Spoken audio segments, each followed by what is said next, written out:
पंचायत चुनाव पर बड़ा ऐलान, कैबिनेट में पंचायत चुनाव टालने पर बनी सहमति। ओबीसी आरक्षण के साथ ही होंगे पंचायत चुनाव।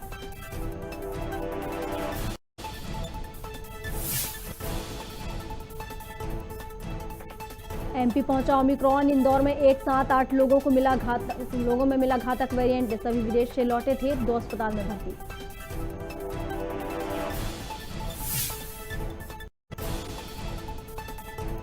कांग्रेस नेता दिग्विजय सिंह का बयान, सावरकर की किताब पर कसा तंज। कहा, कई हिंदू गोमांस खाते हैं लेकिन अधिकतर हिंदू गोहत्या के खिलाफ।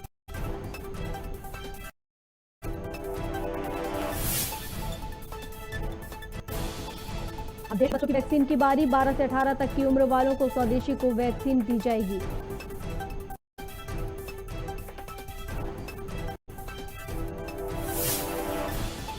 और सामुदायिक स्वास्थ्य केंद्र की बड़ी लापरवाही, गर्भवती महिलाओं को बांट दी एक्सपायरी दवा। महिला की तबीयत बिगड़ी, सूचना मिलने पर स्वास्थ्य विभाग में मचा हड़कंप।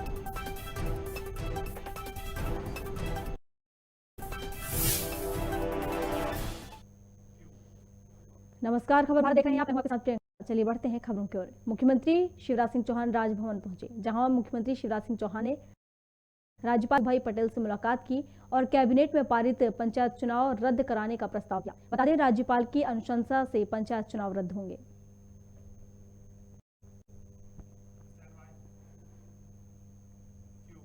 कांग्रेस प्रवक्ता नरेंद्र सलूजा ने पंचायत चुनाव रद्द करवाए जाने पर कहा कि आखिरकार शिवराज सरकार ने अपनी गलती को स्वीकार कर लिया, अध्यादेश को वापस ले लिया है और ये भी कहा कि बगैर ओबीसी आरक्षण के मध्य प्रदेश में पंचायत चुनाव नहीं होंगे। इसको लेकर उन्होंने कैबिनेट में प्रस्ताव पारित किया है और इस प्रस्ताव को राज्यपाल के पास भेजा गया है। साथ ही कहा कि सरकार स्थिति स्पष्ट करे, असमंजस का माहौल बना हुआ है। कल ही कमलनाथ ने सवाल उठाए थे और आज शिवराज सरकार ने कैबिनेट में निर्णय ले लिया। हम उम्मीद कर रहे हैं कि प्रदेश में पंचायत चुनाव रुक सकते हैं। आखिरकार शिवराज सरकार ने अपनी गलती को स्वीकार किया, उस अध्यादेश को वापस लिया और ये कहा है कि बगैर ओबीसी आरक्षण के मध्य प्रदेश में पंचायत चुनाव होंगे। इसको लेकर उन्होंने आज कैबिनेट में प्रस्ताव पास किया है और अब इस प्रस्ताव को राज्यपाल के पास भेजा जाएगा। कल कमलनाथ जी ने सवाल उठाए थे कि जब विधानसभा में सदन के अंदर संकल्प पारित हो गया और सरकार ने खुद मुख्यमंत्री शिवराज सिंह ने सदन को आश्वस्त किया है कि बगैर ओबीसी आरक्षण के मध्य प्रदेश में पंचायत चुनाव नहीं होंगे, तो सरकार बताए कि उसने अभी तक क्या कदम उठाया है। चुनाव प्रक्रिया लगातार जारी, सरकार स्थिति स्पष्ट करे, असमंजस का माहौल है। कमलनाथ जी ने कल ही सवाल उठाया तो आज शिवराज सरकार ने कैबिनेट में निर्णय ले लिया है। अब उम्मीद है कि मध्य प्रदेश में पंचायत चुनाव रुक सकते हैं और लगातार कांग्रेस इसको लेकर दबाव बना रही थी, लगातार ओबीसी वर्ग के हित को लेकर कमलनाथ जी और कांग्रेस लड़ाई लड़ रहे थे। अब ऐसा लग रहा है कि सरकार जो है कमलनाथ जी के दबाव के आगे झुकी है। जशपुर जिले के किलकिला शिव मंदिर में विश्व कल्याण महायज्ञ के समापन के बाद घर वापसी कार्यक्रम का भव्य आयोजन किया गया, जिसमें प्रदेश मंत्री प्रबल प्रताप सिंह जुदेव ने दूसरे धर्म अपना चुके लोगों का पांव धोकर हिंदू धर्म में घर वापसी कराया। 3 दिवसीय कार्यक्रम में क्षेत्रीय सांसद गोमती साय, धर्मांतरित हो चुके लोग समेत हजारों की संख्या में लोग शामिल रहे। वहीं प्रबल प्रताप सिंह जुदेव ने कांग्रेस सरकार पर आरोप लगाते हुए कहा कि कांग्रेस सरकार जब से सत्ता में आई है तब से धर्मांतरण बढ़ रहा है। पहले कौन सा धर्म में थे और कौन सा धर्म में आकर कैसा लग रहा है? मैं ईसाई धर्म में था, हिंदू धर्म में घर वापसी किया, कैसा अच्छा लग रहा है। जिस तरीके से धर्मांतरण बढ़ चुकी है, इस कदर बढ़ चुकी है कि जितने भी हमारे भोले भाले आदिवासी वनवासी हैं, इनको झूठा आश्वासन देकर दूसरे धर्म में लाया जा रहा है और धर्म परिवर्तन किया जा रहा है झूठे झूठे वादे कर। तो ये सब गलत है। इसी के विरोध में जशपुर के पत्थल गांव के इस किलकिला में हमने घर वापसी का कार्यक्रम रखा, जिसके अगवा हमारे काका श्री प्रबल प्रताप सिंह जुदेव रहे। और ये जो एक जंग बोली जाएगी धर्मांतरण के विरुद्ध, सदैव चलते रहेगी जब तक वो रुक नहीं जाते। छत्तीसगढ़ में जो विधर्मियों ने धर्मांतरण का कुचक्र चलाया है वो कुछ ज़्यादा ही हो रहा है और इसके विरुद्ध हमारे धर्म सैनिक और हम लोग सदैव तत्पर हैं। आज के इस विशाल हिंदू सम्मेलन में मैं आर्य प्रतिनिधि समाज के सभी संतों को नमन करता हूं और सभी धर्म सैनिकों का अभिनंदन करता हूं। आज 600 से भी ज़्यादा लोगों की घर वापसी हुई है। यह कार्यक्रम मेरे पिताजी स्वर्गीय दिलीप सिंह जुदेव जी ने यह अभियान चलाया था पैर धोने का, और इस अभियान को निरंतरता बनाए हुए हैं हम लोग। और देखिए, इस विषय को लेकर के हमारे देश की मुखिया चिंतित हैं। कहा कि उसमें पढ़े लिखे लोग नहीं, हमारे भोले भाले आदिवासी जनजाति समुदाय के लोग हैं। कहा कि वो लोग अपने लिए नहीं बोल पाते हैं, उनको भटकाने का काम ये लोग कर रहे हैं। जब आवाज़ उठती है कि आप लोग इस तरह का धर्मांतरण क्यों करवा रहे हैं, ये कांग्रेस सरकार जब से आई है तब से धर्मांतरण बढ़ा हुआ है। जब बोलते हैं कि धर्मांतरण क्यों कर रहे हैं, हमारे भोले भाले लोगों को क्यों भटका रहे हैं, रास्ता भटकाने का काम क्यों कर रहे हैं, तो ये लोग बोलते हैं कि हम लोग के प्रदेश में कुछ हो ही नहीं रहा है। जबकि पूरा मतलब प्रदेश में आंकड़ा अगर लगाएंगे तो सबसे ज़्यादा FIR धर्मांतरण जो करवाए हैं उन लोगों के ऊपर FIR कितना हो चुका है, अब आंकड़ा निकाल करके देख सकते हैं। इस तरह का धर्मांतरण की जो कुरीतियाँ हैं पूरा छत्तीसगढ़ में चल रही है, ये बहुत चिंता का विषय है। हमारे जनजाति समुदाय के लोग बहुत सीधे और भोले भाले लोग हैं, उनको भटकाने का काम कर रहे हैं। भारतीय जनता पार्टी इस वर्ष को कुशाभाऊ ठाकरे जन्म शताब्दी वर्ष के रूप में मना रही है, जिसे लेकर प्रदेश अध्यक्ष VD शर्मा ने बैठक बुलाई, जिसमें कई कार्यकर्ता शामिल हुए। विस्तारक योजना के माध्यम से सक्षम बूथ बनाना, शक्ति केंद्र को सक्रिय करना और मंडल को स्वावलंबी मंडल बनाने का संकल्प लिया। साथ ही मीडिया से चर्चा में VD शर्मा ने दिग्विजय सिंह पर भी हमला बोला और 24 घंटे देश विरोधी ताकतों के साथ खड़े होने के आरोप लगाए। भारतीय जनता पार्टी में आप सबको ध्यान है कि हम लोगों ने ये जो वर्ष है, श्रद्धेय कुशाभाऊ ठाकरे जी का जन्म शताब्दी वर्ष है। ठाकरे जी के जन्म शताब्दी वर्ष पर समयदानी कार्यकर्ता, समय देकर के संगठन के लिए काम करने वाले कार्यकर्ताओं की हमारी महत्वपूर्ण भूमिका है। और हम इस बार विस्तारक योजना के माध्यम से पूरे मध्य प्रदेश के अंदर हर बूथ तक हमारे ऐसे कार्यकर्ता समय देकर के जाएं और बूथ के सक्षम बूथ बनाने, शक्ति केंद्र को सक्रिय बनाना और हमारा जो मंडल है उसको स्वावलंबी मंडल बनाना, ये संकल्प लेकर के हम चल रहे हैं। संगठन कार्य का विस्तार और काम का सुदृढ़ीकरण। मुझे ऐसा लगता है कि अब आपको भी जिस प्रकार के पूरे देश के लोगों ने उनको अब ये तय कर लिया है कि इनको सुनने की जरूरत नहीं है, आप सब लोगों को भी मुझे लगता है कि मीडिया के मित्रों को भी अब ये समझना पड़ेगा कि वो इस प्रकार की भाषा क्यों बोलते हैं। दुर्भाग्यजनक है कि दिग्विजय सिंह इस मध्य प्रदेश के 10 साल मुख्यमंत्री रहे, ऐसा व्यक्ति इस प्रकार की भाषा और इस प्रकार के शब्दों का उपयोग करता है, हमें शर्म आती है। केवल मीडिया में आने के लिए, केवल संघ पर आरोप लगा करके मीडिया में आ जाएंगे, तो अब इनके बारे में अब 10 मिनट 5 मिनट हम लोग इस पर खराब कर रहे हैं ना। देश का, समाज का, हम क्यों ऐसे लोगों के वक्तव्यों पर समय खराब करें। सिंगरौली में पुलिस चौकी से लगभग 300 मीटर दूर 28 वर्षीय युवक अमरेश प्रजापति पिता रामबरन प्रजापति ग्राम तिनगुनी निवासी की निर्मम हत्या कर दी गई, जिसे लेकर पुलिस पर गंभीर आरोप लगाए जा रहे हैं। बताया जा रहा है कि पुलिस के सह पर अवैध शराब की बिक्री चलती थी, जिस पर पुलिस कोई गश्त नहीं कर रही थी। ग्रामीणों ने मृतक के शरीर को बीच सड़क पर रखकर चक्का जाम किया। पुलिसकर्मियों के सामने 3 दिवस के अंदर तिनगुड़ी पुलिसकर्मियों को निलंबित करने के आरोप लगाए हैं और आरोपी को गिरफ्तार करने की लिखित आश्वासन के बाद धरना खत्म किया गया, जिसके बाद ही शव पोस्टमार्टम के लिए भेजा गया। और अभी 100 का जो है PM करने के लिए भेजा गया है। यहाँ पे सभी वरिष्ठ अधिकारियों को बुलाया गया है और वो सब विवेचना की 3 टीमें बना दी गई हैं और हम उसको जल्दी ही इस प्रकार में जो आरोपी हैं उन्हें चिन्हित करके और उनको पकड़ लेंगे। जैसे कि यहाँ पे बताया गया कि चौकी के अगल बगल में काफ़ी शराब भी बिक्री होती है, जिसके चलते घटना हुई है सर, ऐसा कुछ मामला आया है सामने? अभी कोई लिखित हमारे पास सूचना नहीं दी है। यदि वो देंगे तो इसकी भी हम जांच कराएंगे और अगर कोई दोषी है तो उसके खिलाफ सख्त कार्रवाई। पन्ना के सेंट जोसेफ चर्च में क्रिसमस की धूम रही और बड़ी संख्या में नगरवासी ईसाई धर्म के अनुयायियों को बधाई देने पहुंचे। चर्च प्रांगण में बनाई गई झांकी लोगों के लिए आकर्षण का केंद्र रही, जिसे देखने बड़ी संख्या में नगरवासी पहुंचे। साथ ही कैंडल जलाकर अमन और शांति का संदेश देने वाले प्रभु ईसा मसीह का जन्मोत्सव मनाया गया। फादर ताजो लियोन ने कहा कि ये पर्व सद्भावना और खुशहाली का प्रतीक है। जैसा आप जानते हैं 25 दिसंबर प्रभु मसीह का जन्मदिन क्रिसमस बड़े हर्षोल्लास के साथ हम मनाते हैं, क्योंकि एक ऐसा दिन है जो शांति का, जो प्रेम का, जो सहानुभूति का एक महान संदेश प्रभु यीशु मसीह देते हैं। आज यहाँ कल 8 बजे हमारे यहाँ जो प्रार्थना सभा का आयोजन किया गया था और इसके बाद आज के पूरे दिन चर्च इतना खूबसूरत रूप से सजाया हुआ है।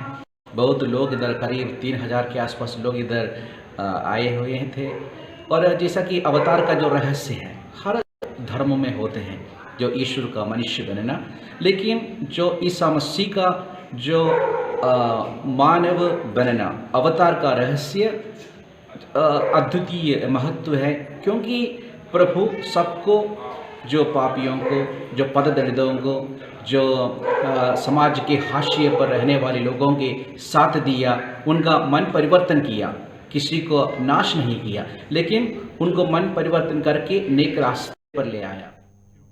बढ़ते कोरोना संक्रमण और पंचायत चुनाव पर चल रही अटकलों के बीच मध्य प्रदेश सरकार में कैबिनेट बैठक बुलाई गई, जिसमें पंचायत चुनाव को लेकर बड़ा फैसला लिया गया। कैबिनेट ने पंचायत चुनाव निरस्त किए जाने पर अपनी मोहर लगा दी। शिवराज सरकार इसका प्रस्ताव लेकर राज्य भवन पहुंचे, जहां पर राज्यपाल से मुलाकात की। इस फैसले पर सरकार ने ओबीसी वर्ग के हितों का हवाला दिया और कहा कि ओबीसी आरक्षण के साथ ही पंचायत चुनाव होंगे, साथ ही डायल 100 की सेवाएं बढ़ाई गई हैं। आज कैबिनेट की बैठक में हमारी 100 डायल की सेवा है, जो कि काफी महत्वपूर्ण प्रदेश के अंदर और काफी लोग जिससे बचे हैं, काफी लोगों को लाभ हुआ है। ऐसी 100 डायल की सेवा का आज आगे बढ़ा जाने का कैबिनेट ने लिया है। एक अन्य निर्णय में आज 215.53 करोड़ की खेलो इंडिया योजना खेल विभाग द्वारा आज कैबिनेट ने स्वीकृति दी है। यहां मैं यह कहना भी प्रासंगिक समझता हूं कि जो टोक्यो के ओलंपिक में हमारे खिलाड़ियों का शानदार प्रदर्शन रहा है, उत्कृष्ट प्रदर्शन रहा है, चुनाव आयोग चुनाव करा रहा था, तो मुझे लगता है कि वर्तमान में अब महामहिम राज्यपाल के दस्तखत हो जाने के बाद चुनाव आयोग के सामने अब कोई विकल्प होगा नहीं।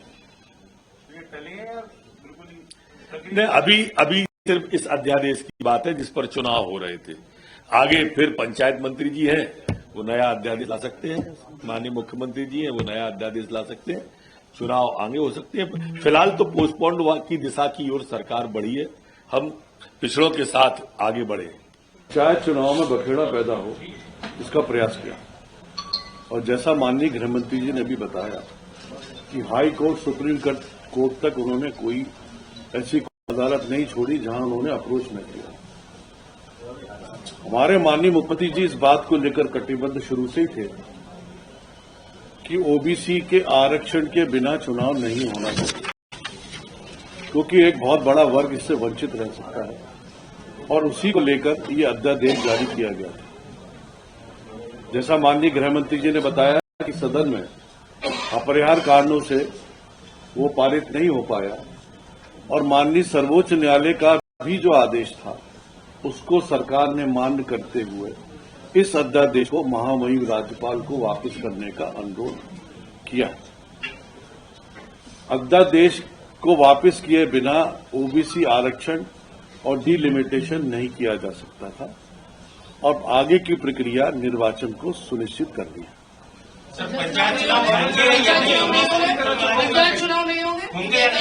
देखिए, चुनाव कराना या ना कराना ये निर्वाचन आयोग का फैसला है।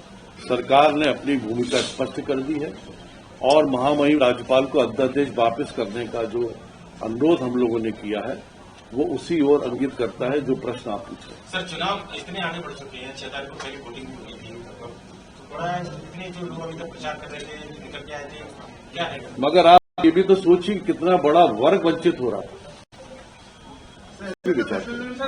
ओबीसी जनगणना शुरू करा दी है सर, जी लेट हो गए सर फैसला लेने में, काफी इतना चुनाव आगे बढ़ गए उसके बाद। उसका कारण रहा कि कांग्रेस पार्टी ने जो याचिकाएं लगाई थी उसके वजह से, क्योंकि मामला सब जुडिस था। देखिए, ये जो हमने ऑर्डिनेंस लाए थे जिसको आज विड्रा किया है, इस ऑर्डिनेंस में हमने ओबीसी को 27% आरक्षण पंचायत के चुनाव में दिया और पहले से भी इसी आधार पर चुनाव हो रहे थे। परंतु जैसा हम सब जानते हैं कि कांग्रेस 5 बार हाई कोर्ट गई, 2 बार सुप्रीम कोर्ट गई और कांग्रेस के कारण ओबीसी को आरक्षण से वंचित होना पड़ा। सुप्रीम कोर्ट का आदेश इस तरह का हुआ और इसलिए ओबीसी के साथ कांग्रेस ने अन्याय किया है।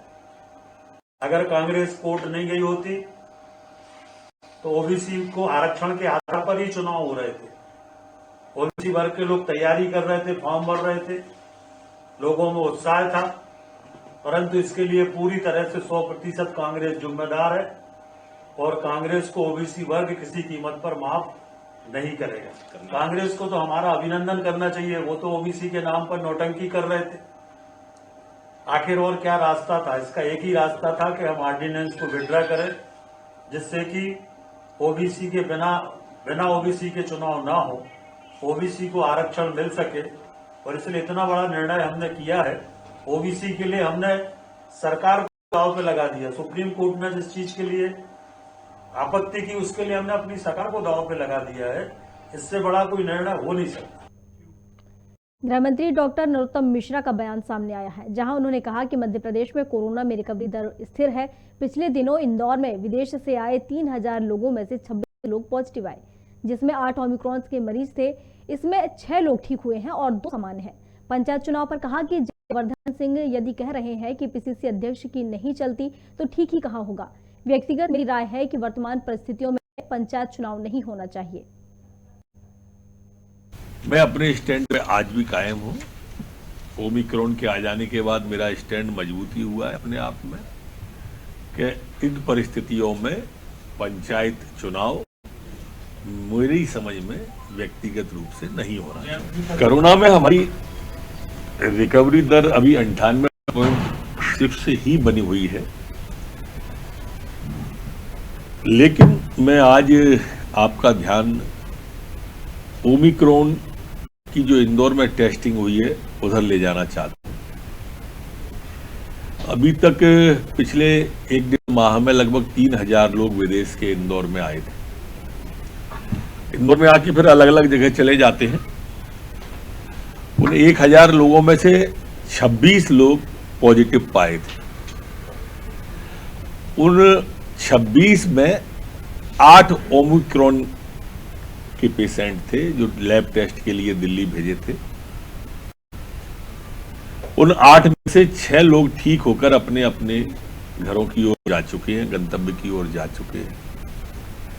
2 लोग अभी एडमिट है, पर दोनों में कोई भी सिम्टम नहीं है, जुकाम खांसी जैसा या कोरोना जैसा कोई सिम्टम नहीं है।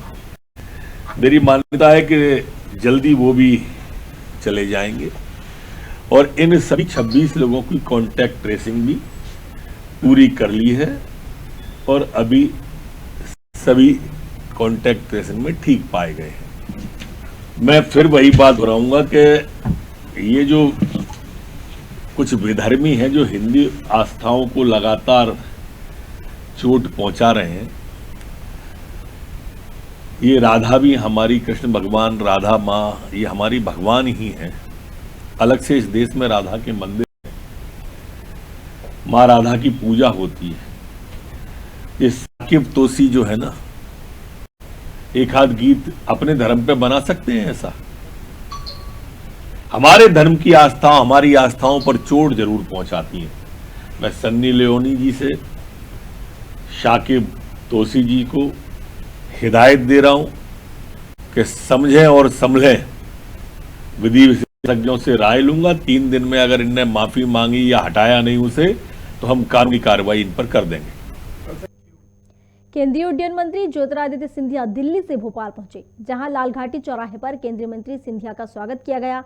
बीजेपी कार्य समिति सदस्य रवि यादव ने अपने मित्र मंडल के साथ सिंधिया का स्वागत किया। इस दौरान उन्होंने कहा कि निगम मंडल में नियुक्तियां पर कांग्रेस ने सवाल किए थे। आचार संहिता के दौरान नियुक्तियां करना गलत है, जिस पर जनता ने उन्हें जवाब दिया है।